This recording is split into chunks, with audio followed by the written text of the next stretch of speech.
Hello, in this video we're gonna check all available gestures and motions and if they work on a lock screen in Samsung Galaxy F14. And to do this you will need to open your settings, inside find advanced features. Here you should see motions and gestures, and now let's check which of the options work on a lock screen. First one being lift to wake. If you lock your phone and then pick it up in a grip, it should wake up our phone. Next one is double tap to turn on and off screen. There's two different options. If we lock our phone and then double tap, it will unlock, and if we double tap again, it will lock.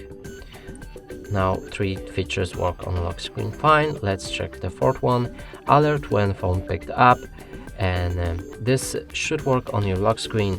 And basically if you leave your phone somewhere and receive any call or a message, it will vibrate next time you pick it up. Turn over to mute. If you enable it and put your phone upside down, it will mute all incoming calls. And last feature is fingerprint sensor gestures. If you enable it and lock your phone, then we can wake it up with a double tap and scroll down notification bar by using our fingerprint sensor like that. And that's it for this video. Hope you like it. Please consider subscribing to our channel, leave a like and a comment below.